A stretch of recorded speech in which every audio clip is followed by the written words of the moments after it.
মাংস আমদানি প্রস্তাবনা নিয়ে বিশেষ আলোচনা। আর এই আলোচনার জন্য আমাদের স্টুডিওতে রয়েছেন বাংলাদেশ রেস্তোরাঁ মালিক সমিতির মহাসচিব ইমরান হাসান। দর্শক, একুশে বিজনেসের অংশটি দেখবেন আলোক হেলথ কেয়ার অ্যান্ড হাসপাতালের সৌজন্যে, powered by national agri care group. জি, আপনাকে স্বাগত আমাদের আজকের অনুষ্ঠানে। জি, ধন্যবাদ আপনাকে।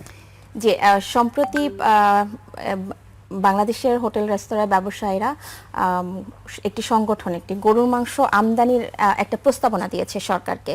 এটা আসলে কেন? জি, ধন্যবাদ আপনাকে। আমরাই দিয়েছি প্রস্তাবটা, এবার না 3 বছর আগেও আমরা প্রস্তাব দিয়েছিলাম যখন সরকার আমদানি বন্ধ করে দেয়। কারণ হচ্ছে আমাদের যে মাংসের প্রাইস, যে এখন 900 টাকায় 950 টাকায়ও ভালো গরুর মাংস পাওয়া যাচ্ছে না। বাজারে যে গরুর মাংস 850 টাকায় বিক্রি হচ্ছে তার 30 থেকে 40% হচ্ছে আপনার অনুপযুক্ত। এটা আমরা আমাদের ভোক্তাদের সার্ভ করতে পারি না। তাহলে আমরা পাচ্ছি কত? 900 টাকা 850 টাকা দিয়ে আমরা পাচ্ছি 600 গ্রাম মাংস। সেই হিসাবে আমরা যে প্রাইসে বিক্রি করা উচিত আমরা সেই প্রাইসে বিক্রি তো করতে পারছি না। উল্টো ধরেন আমাদের ভোক্তাদের কাছ থেকে আমাদের নেতিবাচক অনেক আপনার অভিযোগ আছে আমাদের কাছে।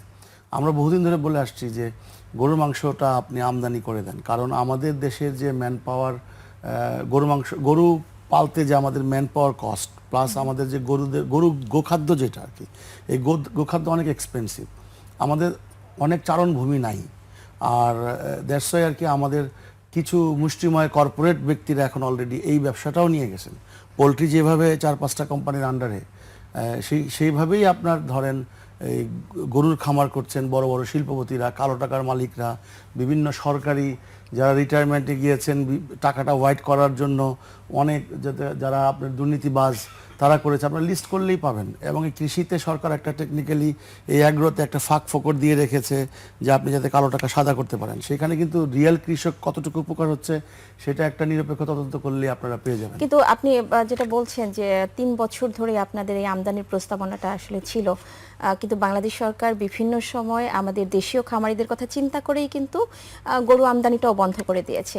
সেক্ষেত্রে যখন গরুর মাংস, যদিও এটা এখনো আমাদের মৎস্য মন্ত্রণালয় থেকে বলা হয়েছে যে এ বিষয়ে এখনো কোনো পরিকল্পনা নেই, যদি এটা কার্যকর করা হয় সেক্ষেত্রে স্থানীয় যে খামারিরা আছে তারা আসলে কতটা ক্ষতিগ্রস্ত হবে? দেখেন, কেউই ক্ষতিগ্রস্ত হবে না, কারণ পোলট্রিতে আপনি দেখেন চয়েস আছে মানুষের।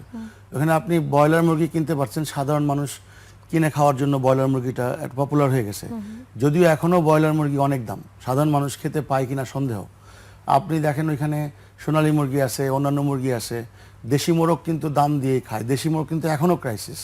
যদি দেশি মোরগটা অ্যাভেলেবেল হতো তাহলে তো কম দামি হতো। দেশি মোরগ মুরগি আমাকে 600 টাকার নিচে কোনো মোরগ মুরগি কেজিতে নাই। তার মানে কি ডিমান্ড আছে। ঠিক ওরকম আমাদের যে গরুর মাংসটা, 900 টাকায় আমরা কিনে খাওয়ার মতো বাংলাদেশের কয়টা গরিব মানুষের অ্যাফোর্ডেবিলিটি আছে? তাহলে যদি এখানে একটু বলি যে আপনাদের যদি আমদানির পারমিশনটা দেয়া হয় সেক্ষেত্রে গরুর মাংসটা আমরা কত টাকায় পাচ্ছি? আমরা যখন আমদানি নির্ভর ছিল, মোটামুটি আমদানি ছিল যখন, বিশেষ করে আমরা নিম্ন আয়ের মানুষরা, আমরা রেস্তোরাঁ খাতের লোকজন, আমরা ওই মাংসটা ইউজ করি। ওই মাংসটা কিন্তু গুণগত মানে অনেক ভালো। সেই মাংস কিন্তু কেমিক্যাল ফ্রি। সেই মাংস কিন্তু এখন যে আমরা গরু মোটা তাজাকরণ করছি, গরুকে কিন্তু আমরা হাইব্রিড জোর করে মোটা তাজা করে, যেই গরুর মাংসে কোনো টেস্ট নাই, ফ্লেভার নাই, কোনো স্মেল নাই। তো সেই জন্য আমরা দামও বেশি দিয়ে কিনছি। কিন্তু আমরা যে গরুটা ইম্পোর্ট করতাম, গরুর মাংস বিশেষ করে ইন্ডিয়া থেকে আসতো, আর্জেন্টিনা থেকে আসতো কিছু, ইভেন ব্রাজিল থেকে আসার সুযোগ আছে। পুরো মিডল ইস্ট থেকে শুরু করে মালয়েশিয়ায় এত বড় জায়গা থাকা সত্ত্বেও কিন্তু ইম্পোর্ট বেসড, দেশীয় আছে ইম্পোর্টও আছে, চয়েস আছে মানুষের কাছে। এখন আমার সাধারণ মানুষ তো কিনতে পারছে না, আমরা রেস্তোরাঁও কিনতে পারছি না। তো আমাদের ব্যবসাটা কোথায় হবে? আমি তো ইচ্ছা করলে দাম বাড়াতে পারি না, আমার ভোক্তাদের অ্যাফোর্ডেবিলিটি থাকতে হবে।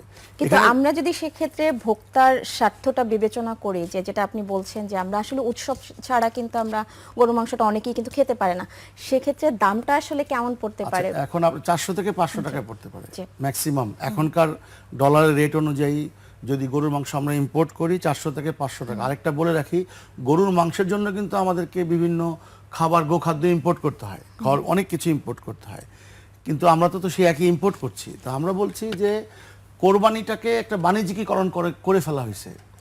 আপনার কোরবানি আগে যেখানে একটা সাধারণ কৃষক তার গরু পালতো, সারা বছরের একটা কৃষক একটা দুটা গরু পেলে বিক্রি করতো, সেখানে কিন্তু ওই কর্পোরেট আগ্রাসনে কিন্তু সাধারণ কৃষক তার প্রাইস কিন্তু পাচ্ছে না, কারণ আমরা কোরবানিটাকে একটা ব্যবসা বান্ধব করে ফেলছি। এখানকার আমাদের যে ধর্মীয় যে চেতনা, সেটাকে একটা মোল্লাতন্ত্রের মাধ্যমে কোরবানিটা, যেখানে আমার মনের পশু কোরবানি দেওয়ার কথা পশু কোরবানির মাধ্যমে, সেখানে এখন বাজারে একটা আমাদের সমাজে স্ট্যাটাস হয়ে গেছে, আপনি কত বড় কোরবানি দিলেন, কত গরু, কয়টা কোরবানি দিলেন, কত বড় গরু কোরবানি দিলেন, একটা স্টাইল হয়ে গেছে। সেটা তো আসলে হওয়ার কথা ছিল না।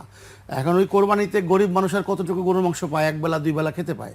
গরুর মাংস নিজেদের মধ্যেই বন্টন হয় বিশেষ তাহলে করে। কি আপনি বলতে চাচ্ছেন যে আসলে যে গরু খামার বা ওভারঅল যে গরুর মাংস ভোক্তা পর্যায়ে আসতে, এটা আসলে মধ্যস্বত্বভোগীদের হচ্ছে না, আন্ডারে সেটা তো চলে আছে। যাচ্ছে? আমার কথাটা আমি আসলে শেষ করতে পারি না। আমি বললাম যে আমরা সাধারণ মানুষের জন্য প্রোটিন এনশিওর করতে চাই।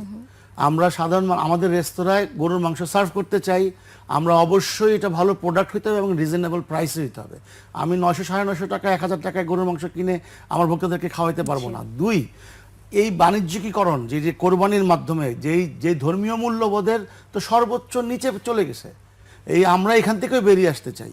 আমাদের ধর্মে কি আছে? কোরবানি মানে হচ্ছে কোরবানির মাধ্যমে আপনি আপনার মনের পশুটাকে কোরবানি দিবেন, পাশাপাশি আপনার সবচেয়ে প্রিয়, আপনি পেলে পুষে বড় করেছেন, সেটা আপনি কোরবানি দিবেন। এখন আপনি এক শ্রেণীর মানুষ আছেন যারা বড় বড় ব্যবসায়ী, তারা ওইখানেও এই কোরবানির মাঠে, আপনাদের রিপোর্টে দেখলাম আমাদের যেখানে 1,90,000 চাহিদার বিপরীতে 2,40,000 রেডি, কিন্তু আমরা তো কমে পাবো না। তো দেশে আমরা বললাম যে লেভেল প্লেইং ফিল্ডটা থাকা দরকার, যাতে আমরাও বাজারে চয়েস থাকে। আমি 500 টাকাও মাংস কিনতে চাই, বেসিক্যালি যদি সত্যিকারের গরু মাংস বাংলাদেশেও পালে, এটা 600 টাকার উপরে যাওয়া উচিত না। ওই এক শ্রেণীর, আপনি দেখেন এটার হাসিল, পথে পথে চাঁদাবাজি, গোখাদ্যের দাম বেশি, তারপরে আপনার অনেক গরুর কৃষি কর্মকর্তা ঠিক মতন উপস্থিত না থাকার কারণে অনেক গরু অকালেই মরে যায়। আমাদের শ্রমিক এক্সপেন্সিভ হওয়ার কারণে আমাদের গোখাদ্যের দাম বেশি হয়ে যায়।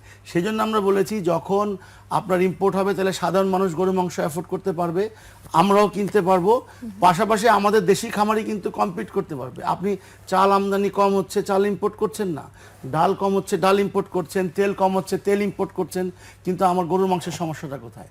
আমার ব্রয়লার মুরগির জন্য আপনি তো সমস্ত ফিডটা বাইরে থেকে ইম্পোর্ট করছেন, তাহলে আমি ইম্পোর্ট করতে গেলে সমস্যা কোথায়? সেটা আচ্ছা, সেক্ষেত্রে যদি আরেকটা ইস্যু যদি আমরা টানি, আসলে এটা কিন্তু আরেকটা শঙ্কার বিষয়, সেটা হচ্ছে যে আমদানিকৃত মাংসের মান, স্বাস্থ্য ঝুঁকি এবং হালাল বিষয়গুলো যদি বিবেচনা করা হয়, সেটা একটা বিষয়। আরেকটা বিষয় হচ্ছে যে আমাদের দেশে কিন্তু কোল্ড স্টোরেজ সংকটটা অনেক বেশি, সেটা আমরা প্রিজার্ভ করতে পারবো, সেই সমস্যাটাই বা কতটা দেখুন, এটা তো হচ্ছে? নতুন না, আগে তো ছিল। জি। আগে অনেক আমদানিকারকের এখনো আছে, কোল্ড স্টোরেজ আছে, সাপ্লাই চেইন ঠিক আছে, সব আছে। আপনাকে একটা এক্সাম্পল দিই, মিডল ইস্টের ইভেন অনেক দেশ আমদানি নির্ভর, তারা কি হালাল মাংস খাচ্ছে না? আমাদের চাইতে তো বেশি তারা, আমরা হালালই আনবে, যারা আনবে হালাল সার্টিফাইড আনবে, তাদের ওখানে প্রসেস করে নিয়ে আসবে হালাল। আমরা কি তেলে কি চাল, আমরা যে কোনো তেল আমদানি করছি, তেলটা কিসের তেল? আমরা অনেক কিছু আমদানি করছি, সাবান, সেটা কি হালাল না? আমরা দেখেই আনছি। আমরা ডেফিনেটলি, আগেও হালাল মাংস ছিল, এখনো থাকবে। ওইটাই বললাম, ওই সিন্ডিকেটকে সুবিধা দেওয়ার জন্য ওই সিন্ডিকেট তাদের অনুগত মিডিয়ার মাধ্যমে ক্রমাগত আপনার নেগেটিভ নিউজ প্রচার করা হয়েছে, এবং বিভিন্নভাবে তাদের প্রশাসন তাদের হাতে ছিল, র্যাবকে দিয়ে বিভিন্নভাবে হয়রানি করে একটা নেতিবাচক প্রচার করে গরুর মাংস ইম্পোর্টটা বন্ধ করে দেওয়া হয়েছে, যাতে তাদের খামারগুলো, তারা ওইখানেও তাদের একটা মনোপলি করতে পারে। আমরা বলেছি সরকার একটা লিস্ট করুক কাদের কাদের খামার আছে, তাদের টাকার উৎস কি, তারা এত বিশাল বিশাল খামার করে তারা এই রোজার কোরবানিকে সামনে রেখে কোরবানি তো বাণিজ্যের বিষয় না। ইভেন আপনি দেখেন অনেক বছর যাবৎ কোরবানিতে চামড়ার দামও ঠিক মতো পাওয়া যাচ্ছে না, সেটাও কিন্তু একটা সিন্ডিকেশন।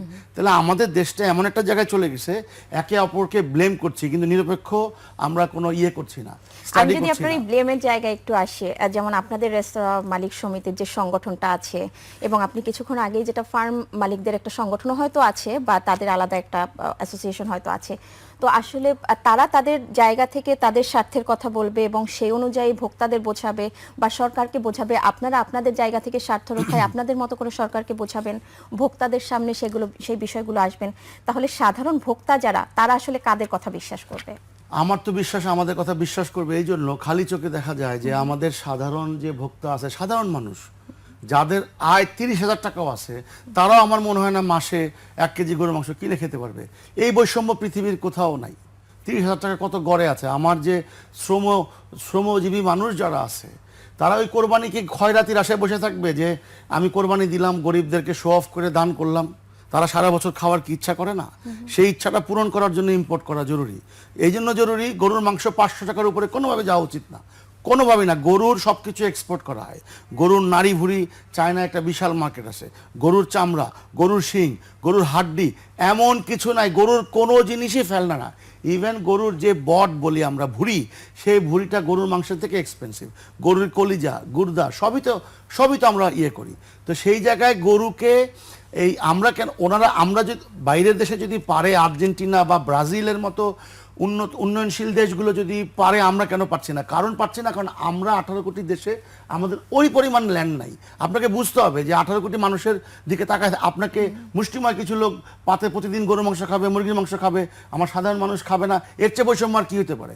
আপনি বাংলাদেশের মানুষের দিকে তাকায় দেখেন, এই তারা খর্ব হয়ে যাচ্ছে, তারা দুর্বল। আমার প্রোটিন ছাড়া এই দেশে কিভাবে একটা মানুষ যে আমরা শক্তিশালী এই হবে বলেন? বিষয়গুলো নিয়ে আরো আলোচনা ফিরবো, তার আগে একটি বিরতি নিয়ে আসছি। দর্শক, এ পর্যায়ে নিচ্ছে একটা বিরতি, ফিরবো একটু পরেই, ততক্ষণ সঙ্গেই থাকুন।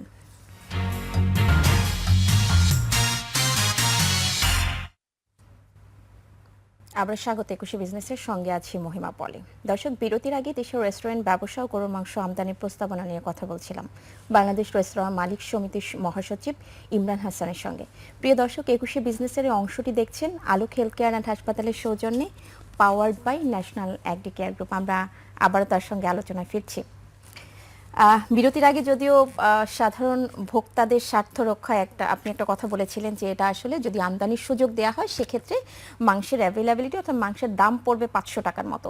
যদি একটু জানতে চাই যে আপনাদের আসলে আমদানি খরচটা তাহলে পার কেজিতে কেমন পড়বে? দেখুন, ওইটা এখনকার বাজার অনুযায়ী বলা যাবে। এখনকার রানিং বাজার কষ্ট আমি বলতে পারছি না, কিন্তু আমরা লাস্ট যখন আমদানি করেছিলাম 400 থেকে 500 টাকায়, আমরা 550 টাকায় আমরা গরুর মাংস পেতাম, এবং খুবই ভালো কোয়ালিটির মাংস ছিল সেইটা। এই তথাকথিত তাহলে তখন এখানে স্থানীয় বাজারে কতটা ছিল? এইটাই ছিল স্থানীয় বাজারে, তখন 750-800 টাকা ছিল। আচ্ছা, তখনও বাড়তি দাম ছিল, এখন তো আবার বেড়েছে। মাঝখানে দাম কমেছিল সরকারের মনিটরিং এর কারণে, এখন সেই মাংস চলে গেছে 850 টাকা। নতুন সরকার এখনো কিছু বুঝে উঠতে পারে নাই। আমরা আশা করছি সরকার, এই জন্য অ্যাড্রেস করছি, সরকার এখন থেকে যদি একটু মনোযোগ দেয়, আমাদের 18 কোটি মানুষের আমাদের প্রোটিন নিশ্চিত করতে হবে। শুধু রেস্তোরাঁ ব্যবসা করে বলছি তা না, নিজের কাছেও খারাপ লাগছে। বহু মানুষ বলে কবে এক টুকরা দিয়ে মাংস খাইছি, ভাত খাইছি জানি না। তো এইটা কেন হচ্ছে? কেন এই সমাজে এই বৈষম্য তো থাকতে পারে না। এখন লোয়ার মিডল ক্লাস তো নাই। একটা কিন্তু হচ্ছে, আপনি কিছুক্ষণ আগেই বলছিলেন যে সেটা ভোক্তা পর্যায়ে দিতে আপনাদের 500 টাকার মতো হচ্ছে, আপনারা দাম দিয়ে কিনতে পারবেন, আমরা ভোক্তারা। কিনতে পারবো। কিন্তু আপনি কিছু আবার বলছেন যে আপনাদের আমদানি খরচ 450 থেকে 500 টাকা পড়ে, সেক্ষেত্রে আপনারা দেখুন, কিভাবে 500 আমি টাকা একটু এটা ভুল আসলে? বোঝাবুঝি হচ্ছে। আমদানি করে আমদানিকারকরা, আমরা রেস্তোরাঁ মালিকরা সেই আমদানিকৃত এই গরুর মাংস 450-500 টাকায় আমরা খরিদ করেছি, কিনে আমরা রিজনেবল প্রাইসে গরুর মাংস আমাদের ভোক্তাদের কাছে আমরা দিতে পেরেছি। কিন্তু এখন যেই গরুর মাংসের দাম, সেই অনুযায়ী আমরা আমাদের গরুর মাংস বিক্রি করে প্রফিট তো হয়ই না, উল্টো আমাদের লসের কথা। আর গরুর মাংস ছাড়া একটা রেস্তোরাঁ চলে না। তো সেইটা বললো, আমরা বারবার বলে আসছি যে গরুর মাংস আমদানির সুযোগ দেওয়া হোক। সারা বিশ্বর বড় বড় কান্ট্রি যেখানে আমদানি করে চলে, ছোট ছোট কান্ট্রিগুলো আমদানি করে চলে। তারপরে আমাদের কিছু গরু আসতো ইন্ডিয়া থেকে, এইটার জন্য কত কেলেঙ্কারি, বহু মানুষ বর্ডারে কিলিং হয়েছে। আমরা বলেছি দেন দেবার করে ইন্ডিয়ার সাথে গরু ইম্পোর্ট করেন, যাতে আমরা রিজনেবল। গরুকে এখন বন্ধ আছে? বন্ধ নাই, গরু কিন্তু আসছে, জায়গায় জায়গায় চোরাইভাবে আসছে। এটা কস্ট কিন্তু বেশি পড়ে যাচ্ছে। গরু কিন্তু আসছে, আমাদের মুদ্রা কিন্তু পাচার হচ্ছে, কালোবাজারি হচ্ছে। আরেকটা বিষয় আপনি দেখেন, ইন্ডিয়া কিন্তু আমাদের জন্য বসে থাকে না। ইন্ডিয়া কিন্তু ওয়ার্ল্ডের লার্জেস্ট এক্সপোর্টার, হালাল মাংস এক্সপোর্ট করছে। তো বিষয়টা হচ্ছে, আমরা তো আমাদের যে ল্যান্ডফিল, আমাদের যেই সব কিছু মিলে আমরা তো গরু পালনে অতটা স্বাবলম্বী না। 18 কোটি মানুষের জন্য তো আমার এরকম বাংলাদেশ, 10টা বাংলাদেশ দরকার ছিল, তাইলে 18 কোটি মানুষকে আপনি একটা রিজনেবল প্রাইসে সব কিছু দিতে পারতেন। আমাদের তো ইম্পোর্ট বেইজি, আমরা চালও স্বয়ংসম্পূর্ণ না, এখন চাল ইম্পোর্ট করতে হচ্ছে। ডলারের উপর কোনো না, প্রেসার আমার মনে হয় না। কারণ আপনাকে দেখেন, আপনি পোলট্রি যে করছেন, সেটার অ্যান্টিবায়োটিক থেকে শুরু করে এটার খাদ্য সবকিছু তো আপনি ইম্পোর্ট করছেন, সবকিছু পালার জন্য শেড, তো সেই ইম্পোর্টও তো কস্ট হচ্ছে। তা আপনার গরুর মাংসের জন্য তো, গরুর জন্য তো আপনি অনেক কিছু ইম্পোর্ট করছেন, ভ্যাকসিন থেকে শুরু করে সমস্ত কিছু। তো আমরা তো রেডি প্রোডাক্ট পাচ্ছি, আর আমার বাজারে ইম্প্যাক্ট পড়বে না। এই জন্য আপনাকে বলি, কারণ ওই মাংস তো ওই দামই থাকবে। জি। যে অ্যাফোর্ড করতে পারবে সেটা কিনবে, যে অ্যাফোর্ড করতে পারবে না সে এইটা কিনবে। এখন মুষ্টিময় কিছু এই যে আমাদের যারা মাংস ব্যবসায়ী আছে তারা আপনি জানেন যে ওজনে কম দেয়, আপনার চান্স পেলেই ধরেন এমন কিছু ঢুকায় দেয় সাধারণ মানুষকে, বাসায় আসতে আসতে 1 কেজি মাংস হয়ে যায় হাফ কেজি। তো এইটা কাকে বলবেন? তো এই জন্য আমরা বলেছি যে একটা হেলদি কম্পিটিশন দরকার আমাদের দেশে, আমাদের গ্রাহকরা ভোক্তারা যাতে একটা রিজনেবল প্রাইসে প্রোটিন পায়, খাবার পায়। আর এই কোরবানির নামে যে বিজনেস, হ্যাঁ, আমাদের যে মোল্লাতন্ত্ররা যেটা চাপিয়ে দিয়েছে যে বড় বড় কোরবানি দিবেন, কোরবানি হচ্ছে আমাদের সব যারা বড় বড় কোরবানি দেয় তাদের মনের পশুদের কোরবানি দেন, আপনারা পালা গরু কোরবানি দেন, শো অফ করতে গিয়ে বড় কোরবানি দিবেন, বাড়ির পাশে লাইন ধরে মানুষকে এই 2টা গরুর মাংস খাওয়াবেন, না খাইয়ে গ্রামের মানুষদের জন্য ব্যবস্থা করেন। তাহলে কি আপনি বলতে চাচ্ছেন যে এই মনোপলি মার্কেটের জন্য আসলে এই যে বাজারের এই অবস্থা? জি জি, অবশ্যই। এখন এখানে তো সব ওই বড় শিল্পপতিরা, কালোবাজারিরা, ওই বড় কালো টাকার মালিকরা, এই দেশের ঘুষখোরেরা, দুর্নীতিবাজরা, তারাই তো ফার্ম করে রাখছে তাদের টাকা হোয়াইট করার জন্য। এটা সরকারের দেখা উচিত। আচ্ছা, আরেকটা বিষয় একটু শেষ করবো আমরা, যদিও শেষের দিকে চলে এসেছি, যে সেটা হচ্ছে যে অনেক সময় অনেকেই বলছেন, অনেকেরই অভিযোগ যে এই যে ভারত থেকে গরু আমদানি বন্ধ রাখার জন্য এক শ্রেণীর মানুষ আসলে এই সিন্ডিকেটের সাথে জড়িত, তারা আসলে গরুর মাংসের দাম পর্যায়ক্রমে বাড়িয়ে বাড়িয়ে এই পর্যায়ে নিয়ে এসছে। সেক্ষেত্রে আমার প্রশ্ন হচ্ছে, যখন আমদানির অনুমতি পাওয়া যাবে তখন কি এই সিন্ডিকেটটা ভাঙতে আমরা সম্মত হব? মানে এটা কি সম্ভব? দেখেন, একটু এই আপনার কোশ্চেনের বিপরীতে আরেকটা কথা বলি। বিগত সরকার আমেরিকার সাথে চুক্তি করেছে গরুর মাংস ইম্পোর্টের, গরু না শুধু অন্যান্য যত মাংস আছে। জি। কেন ইম্পোর্ট করেছে? কেন চুক্তিটা করেছে? তার মানে ডিমান্ড আছে আমাদের দেশে, তাই না? যদিও আমেরিকান মাংস কত প্রাইস পড়বে আমরা জানি না। ইন্ডিয়ার সাথে যদি ইন্ডিয়ার সমস্ত কিছু আপনার লাগে, পেঁয়াজ ছাড়া চলে না। আপনি সারাদিন পলিটিক্যাল কারণে ইন্ডিয়ার বিরোধিতা করবেন, আর আপনি ইন্ডিয়ার সাথে সমস্ত বাণিজ্য করবেন, ইন্ডিয়ার সমস্ত কিছু আপনি কিনবেন, ইন্ডিয়ার সিরিয়াল দেখবেন, ইন্ডিয়ান গান শুনবেন, ইন্ডিয়ান মুভি দেখবেন, সবই আপনি ইন্ডিয়ান করবেন, আর মুখে সারাদিন ইন্ডিয়ার বিরোধিতা করবেন। এই দ্বিচারিতা আর চলা উচিত না বলে আমরা মনে করি। আমরা মনে করি আমাদের যেটা দরকার, আমাদের নেবার আমরা আলোচনা করে ঠিক করি। আপনি ইন্ডিয়া থেকে আনার দরকার নেই, মায়ানমার থেকে আনেন। মায়ানমারে গরু তুলনামূলক অনেক সস্তা, মায়ানমারে অনেক গরু সস্তা। আমার প্রশ্নটা হচ্ছে সিন্ডিকেটটা আসলে সিন্ডিকেট তো ভাঙতে থাকবে না, পারবে আপনি যখন ওপেন করে দিবেন। সিন্ডিকেট তো সিন্ডিকেটই, যখনই দুষ্ট লোকেরা একসাথে হয় তখনই সিন্ডিকেট হয়। বাংলাদেশে তো বিজনেসটা সিন্ডিকেট, বিজনেস না। দুষ্ট লোকেরা একসাথে হলেই ওইটা একটা সিন্ডিকেট হয়ে যায়। সেই দুষ্ট লোকদের যাতে সিন্ডিকেট না হতে পারে সরকার ব্যবস্থা নেবে। সেই জন্য তো বললাম আমদানি খুলে দেখ, যার সবাইকে আমদানির লাইসেন্স দেখ, যার মন চায় সে আনবে, যার মন চায় সে আনবে না। এবং যাদের লজিস্টিক সাপোর্ট আছে, যারা এটা রিয়েলভাবে বাজার পর্যন্ত পৌঁছাতে পারবে, তাদেরকে দেখে শুনে ছাড়ুক। এটা করতে যেন 2-4 বছর না লাগে, 10 বছর না লাগে। ওই হয়রানিটা বন্ধ হোক, পদে পদে যে হয়রানি, ঘুষ, আপনি আনতে গেলে, ইম্পোর্ট করতে গেলে আপনি মাল ফালায় রাখবেন ইয়েতে, মানে পোর্টে দিনের পর দিন, মাসের পর মাস, এগুলি না করে আসলে আমাদের দেশের সাধারণ মানুষের কথা কেউ ভাবে না, জি। গরিব মানুষের কথা কেউ ভাবে না। যখন ভোটের দরকার হয় যাবে, আপনি দেখছেন বোধহয় এই যে এখন শুরু হয়েছে, সেদিন দেখলাম ভ্যাটের 1 লোককে বাইন্দা রাখছে বাঞ্চারামপুরে। তো সামনে এমন দিন আসবে না যে যেখানেই সরকারি লোকজন বা যারা অনিয়ম করবে তাদের উপর যে জি, জুলুম আমরা হবে না, এর কোনো শেষ গ্যারান্টি নাই পর্যায়ে- কিন্তু। জি, শেষ পর্যায়ে চলে এসেছি। আপনাকে অনেক ধন্যবাদ জি, সময় দেওয়ার ধন্যবাদ জন্য। জি। দর্শক, এতক্ষণ দেশের রেস্টুরেন্ট ব্যবসা গরুর মাংস আমদানির প্রস্তাবনা এবং এর নানা দিক ও করণীয় নিয়ে কথা বলছিলেন বাংলাদেশ রেস্তোরাঁ মালিক সমিতির মহাসচিব ইমরান হাসান। নিচ্ছে একটা বিরতি।